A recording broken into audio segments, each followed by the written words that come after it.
கடந்து போகும்போது தான் சொன்னார், உங்களுக்கு நான் என்ன வைத்து போறேன், நிறைய சொத்து சேர்த்து வச்சிருக்கேன், நிறைய பொருள் சேர்த்து வச்சிருக்கேன்னு சொல்ல, உங்களுக்கு எது வைத்து போகிறேன் என்றார், சமாதானத்தை வைத்து விட்டு போகிறேன். ரொம்ப அவசியமா இருக்கா சமாதானம்? இன்றைய வாழ்க்கையில நம்மளுக்கு சமாதானம் அவசியமா இருக்கா இல்லையா? ஒவ்வொரு நாளும் நம்மளுக்கு என்ன வீட்டில் நம்ம எதுக்கு ஜெபிக்கிறோம்? காலை எழுந்த உடனே இந்த இன்னைக்கு வீட்டில் நம்ம என்ன இருக்கணும்? சமாதானம் இருக்கணும். சண்டை வரக்கூடாது, குழப்பம் வரக்கூடாது, பிரச்சனை வரக்கூடாது. ஒவ்வொரு நாளும் சமாதானம் நினைத்திருக்கணும். ஜெபம் பண்றேன். இல்லைன்னா ஆண்டவரே உங்க கிருபை என்ன பண்ணுங்க, எனக்கு தாங்க. நான் இல்லைனா கிருபை இல்லைனா என்னால் நிற்க முடியாது, அந்த கிருபை எனக்கு தாங்கன்னு ஜெபிக்கிறோம். அப்போ அந்த கிருபையும் சமாதானம் தான் நம்ம லைஃப்ல ஒரு கீ. அது ரொம்ப அடித்தளம், ரொம்ப முக்கியமான ஒரு கிறிஸ்துவ வாழ்க்கைக்கு ரொம்ப அடித்தளம், வேர், ஆணிவேர் ரொம்ப முக்கியமா இருக்கிறது கிருபையும் சமாதானமும். அந்த கிருபையும் சமாதானமும் உங்களிடத்துல பெருகணும்னா அது எப்படி ஆகும்னா, கர்த்தராகிய இயேசுவை அறிகிற அறிவினால் உங்களுக்கு கிருபையும் சமாதானமும் பெருகும். கர்த்தராகிய இயேசுவை நான் அறிந்துட்டேன் அப்படின்னு நீங்க நினைச்சீங்கன்னா இந்த நான் கொடுக்குற செய்தி உங்களுக்கு பயன்படாது.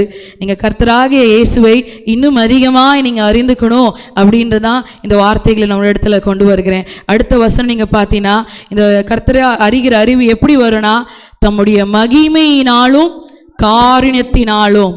மூன்றாவது வாரத்தில் முதல் வார்த்தை தம்முடைய மகிமையினாலும் காருண்யத்தினாலும்.